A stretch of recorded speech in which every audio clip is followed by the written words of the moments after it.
Hello and welcome to College Physics 1, Lecture 19, Interacting Objects, Ropes, and Pulleys. In this lecture, we kind of shift gears. Instead of looking at just individual forces and their equations, now we're starting to see how everything kind of comes together in a unique situation where you either have two objects that are interacting, that meaning like physically in contact or being connected by some rope, or situations where you have ropes hanging over pulleys and objects being lifted or lowered on either side. A lot of this is just going to be kind of a collection of important facts. So there's some really important concepts here that apply to problems that we're about to start solving. To begin, when we talk about interacting objects, let's just consider a pretty simple case. Two objects, two blocks, A and B, that are physically touching each other and being pushed across a frictionless table. Well, let's say we want to analyze the motion of block A. We would have to, of course, identify all of the forces that act on it by drawing its free body diagram. But in order to do that, we also have to focus on what's happening for object B. And so we have to draw a free body diagram for object B as well. So what I guess is kind of a downfall of this situation for students is you have to draw two free body diagrams, one for each of the two objects. So furthermore, we're going to see that the forces that act between the two objects are going to be an equal and opposite or action-reaction pair. We call this, say, FA on B, that's the force of block A pushing on block B, but then there's also the force of block B acting back on block A, that we could call FB on A. So there's an interaction between these two. They're pushing back and forth against one another. And so we have to be careful with that kind of a situation. Now, what's very important, especially for solving problems, as you're going to see very soon, is because they're physically in contact, they're moving together. And so as a result, sure, you can say there's an acceleration of A and an acceleration of B, but because they're moving together, they're going to have the exact same acceleration. So why even make a complicating factor of giving each of them their own subscript when you can just call it A? They're both moving with the acceleration A. So be careful. If any objects are in contact or connected by a rope or a string, we'll likely see the situation where the acceleration could just be written as A. Now, we'll also add in what happens when you take into account ropes and pulleys, because a lot of problems that we work on will have them involved. One thing to note, and we've been doing this already anyways, but in our course we assume the mass of the string or rope to be so small compared to the mass of the objects that are connected to its ends that we'll basically just say the mass is negligible. In other words, the mass is zero. If we didn't do that, if we actually took into account the mass of the string, that would mean we would have to draw a free body diagram for it, and things get a lot more complex. So it's not an unreasonable assumption to make that the mass of the string is basically zero compared to everything else. By doing that, we'll see a couple of important results. The tension in the string is the same throughout.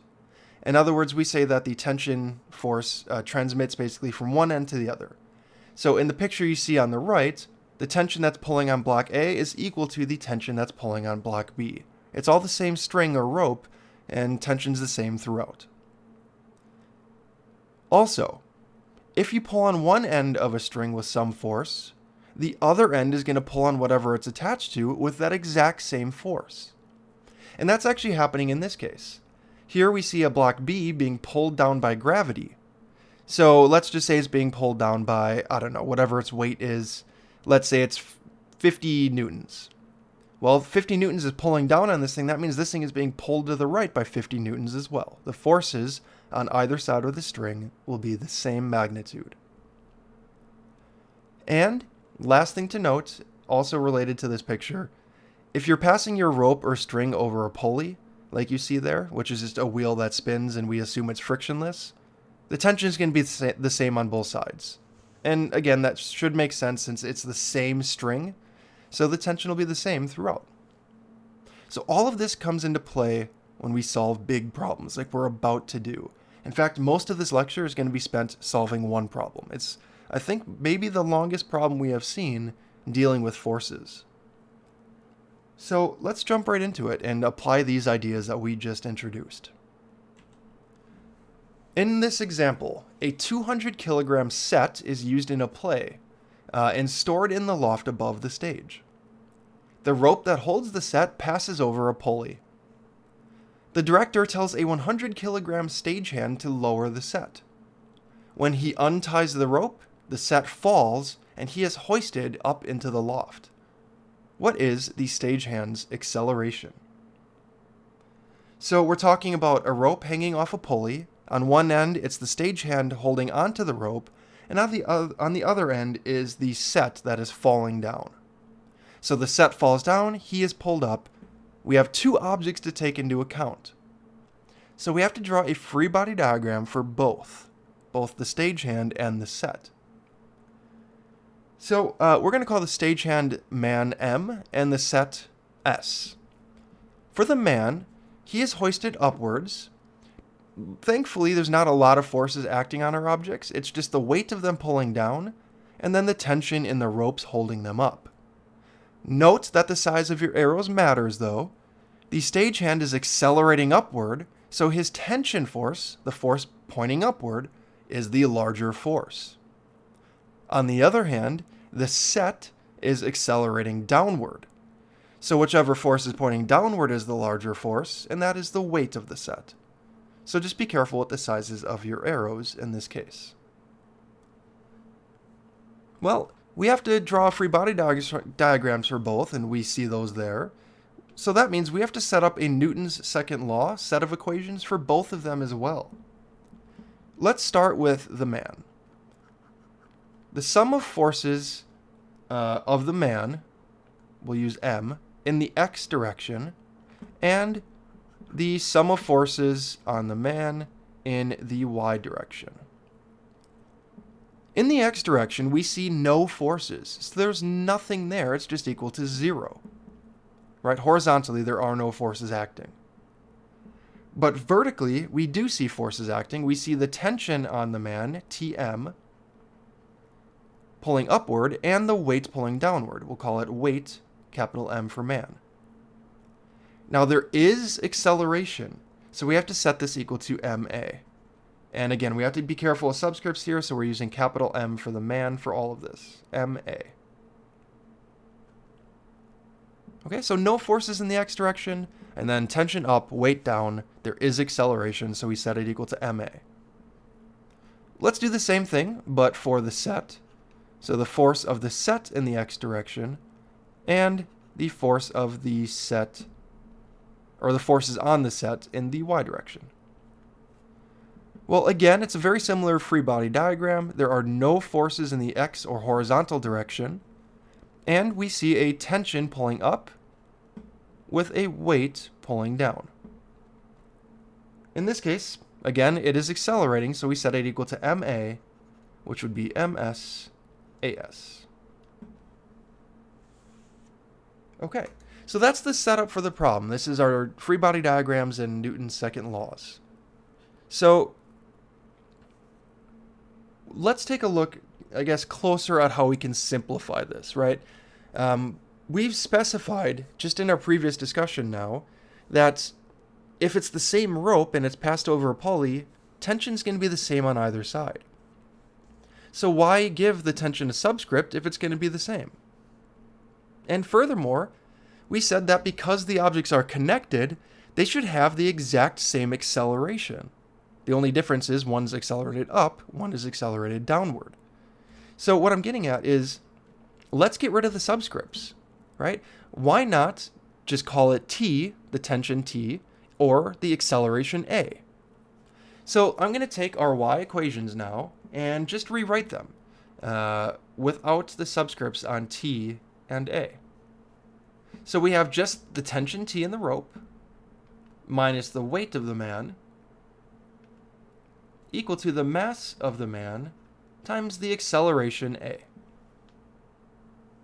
And we do the same for the set. We see that it just has some tension T minus its weight equal to the mass of the man, or I'm sorry, the mass of the set and its acceleration a. Now, the only thing you have to be careful about here, it is the same acceleration a because they're connected, so they accelerate at the same rate. But the set is accelerating downward, so there's a negative acceleration as a result. So be very careful about that negative sign. It's very easy to miss that. The person is lofted upward or accelerated upward, so it's a positive acceleration, but it's in the opposite direction for the set. So there's a negative sign introduced here. That's the only complication so far. Okay. I'm going to write these equations again on the next page just because I'm running out of space and we still have quite a bit of work to do. So as we get ready to do that, we're trying to solve for the acceleration a. Well, notice there's an acceleration here, but in order to get it, we need to know what the tension T is, and we don't know that. And the same is said about the second equation. If we want to solve for a here, well, we still need to know what this tension is. And that's a problem. In both cases, we need to know tension, which we don't know. So, because we don't know the tension, what we're going to have to do is solve for it in one of the equations and then plug it into the second equation. This is hard for students to do typically because it's involving rearranging equations and plugging them into each other without any numbers yet. So let's be very, very careful about what's happening here. I'm going to write the equations again, so I'm not writing anything new. This is the same as what we saw on the previous slide. Tension minus weight of the man equals ma. And then the other equation was tension minus the weight of the set equals the mass times A. So this is what we had on the last slide. So we're going to rearrange the first equation for T and then plug it in for T here at the bottom. All right, so this gives us tension is equal to mm times the acceleration plus, I'm adding the weight to the other side. Also, keep in mind that weight is mass times the acceleration due to gravity. So this becomes the mass times A plus, instead of the weight, write it as mg. Okay, so tension is MMA plus mmg. Okay, so there's a lot of m's. This is probably getting confusing, but just be careful, right? All I did was expand our weight into mg because we don't know what the weight is. The problem told us the mass. So now we're going to take this and plug it into the equation below, right here. So let's take this and plug that in. So in this case, we're going to be left with, let's see, we have mm times A plus mm times g, that's from above, minus, and I'm going to write this out in full, the weight. So we have, where'd my cursor go? Oh, 1 second. My cursor has disappeared. There it is. So we take this weight here. This is going to be ms times A, or I'm sorry, times g, excuse me. This is weight, so mg, equal to ms times A. Okay, so all I did was plug in the term above for tension, so that's what you're seeing here in the first two terms. Then I took the weight into mg, and then just wrote whatever was left over. So this looks pretty atrocious, all things considered. There's m's all over the place and accelerations all over the place. This can be very tough to rearrange for a lot of people. What we're going to do is rearrange it so that the a terms are on one side of the equation and the g terms are on the other side of the equation. So let's write this as the following. Let's put our a terms on the left-hand side. So we're going to have MMA, and I'm going to subtract this ma term over, so we'll have minus I think am I missing something? Hold on 1 second. So am I missing? Oh, my minus sign. Excuse me. There was a minus sign here. That's what I was missing. Remember, because it was accelerating downwards, so we had a negative sign here. So this is going to be plus ms times a. Equal to, we're going to put the g terms on the other side, so that would be ms times g minus mm times g. Okay, so all I did was rearrange these terms, put the a term off on the left, and then put both of the g terms on the right-hand side. This allows us to simplify. We have an a times both of these terms, so we can factor it out. We can say a times the mass of the man plus the mass of the set is equal to, well, here we have g in both terms. Let's factor that out. G times the mass of the set minus the mass of the man. So we are slowly reducing things down or simplifying them. We're almost at the equation we want. We're solving for a, and we finally have a in only one spot. So the last thing to do to solve for a is divide by the masses here. So this is going to give us the following. A is equal to whatever's on the right-hand side, so that's g times ms minus mm. And then we're dividing by these two mass terms here that are added together. So divide by the mass m plus mass s. Now we do know all of these values. We can plug them in and solve for our answer. G is the acceleration due to gravity, 9.8 meters per second squared. The mass of the set was 200 kilograms, minus the mass of the man, which was 100 kilograms. All of this gets divided by their total mass, or 200 plus 100. So plugging this in, we should get an answer of about 3.3 meters per second squared as the acceleration. In other words, the man is accelerated upward at 3.3 meters per second, or the set accelerates downward at 3.3 meters per second. So this is a lot of algebra work, and students in my course will probably see this type of math again, at least in one problem in a homework. So be careful with it. It involves a lot of work. First, drawing your free body diagrams and writing out Newton's laws, as we saw on this previous slide. Then understanding that the tensions are the same, so we write them as t, and the accelerations are the same, so we write them as a, with one just being negative. That part's usually okay. It's the algebra that tends to stump people, especially when there's this many m's. So we had to solve for tension in one equation and plug it into the other, and then just reduce this down, simplify this, get terms to pull out like a and g, and then rearrange.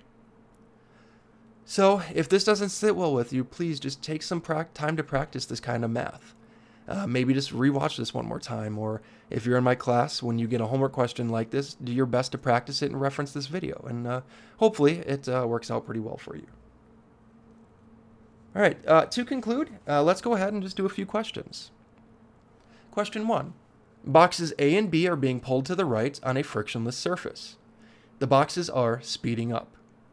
Box A has a larger mass than box B, so how do the two tension forces compare?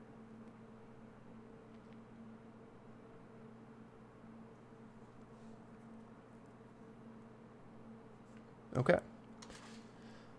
Well, in this case, the way I think about this is rope 2 here, the one over here, is pulling on both objects, A and B, right? This rope has to pull the mass of A and B together. And so as a result, it's going to have a larger tension force. That's just the way I look at it. You could go through and draw a free body diagram for both objects to help paint a better picture, but I think understanding it in this way is helpful. The rope 1 is only pulling on block A, but rope 2 is pulling on them together. So it's got to pull more stuff, so it's going to be pulling with a harder force, or in other words, a greater tension. Question 2. Boxes A and B are sliding to the right on a frictionless surface. Hand H is slowing them down, so you're putting your hand down to stop them. Box A has a larger mass than B. Considering just the horizontal forces, what is true? Now, I'll give you a hint just to be clear. The only thing that's different is this right here. So this is saying B on H is equal to H on B. Same thing through all three. And over here, these are all the same. So it's basically just asking, is the interaction between A and B equal to, greater than, or less than the force between your hand and block B? It's similar to what we just looked at in the last question.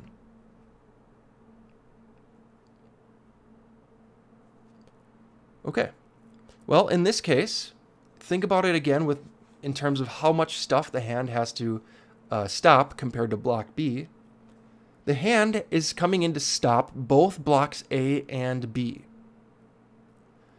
Block B is only having to stop block A. So there's going to be a weaker interaction between block A and B than there is between the block B and your hand, because your hand is stopping both. So as a result, the answer is actually B here. The force between your hand and block B is greater because it's stopping both of the blocks A and B. All right, let's do one last question. You're given 3 different blocks. All of them are 50 kilograms and are at rest, so none of them are moving. The tension in rope 2 is what? Greater than, less than, or equal to the tension in rope 1.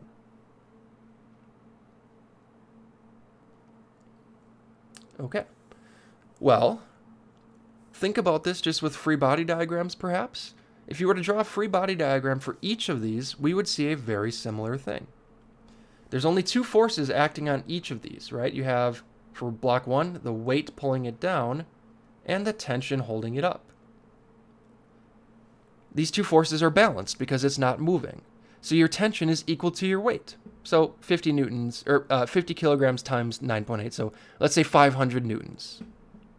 So your weight is 500 newtons, so is your tension. Well, you come over to these ones. Well, you still only have a weight down, and you still only have a tension up. Weight equals tension, also 500 newtons. Same thing here. Weight down, tension up, 500 newtons. It's all the same because they're all the same mass. So your tensions are consistently the same throughout. So the answer is, in this case, B. They're equal. Okay. Well, this kind of brings us to the end of this sort of lecture material on revisiting our forces. Now we're going to go into kind of the last chapter on forces, where we shift our focus to circular motion. So this gets really interesting. I really like this material, even though it can get conceptually tricky and fascinating. So I look forward to discussing that. But until then, thanks for watching and have a great day.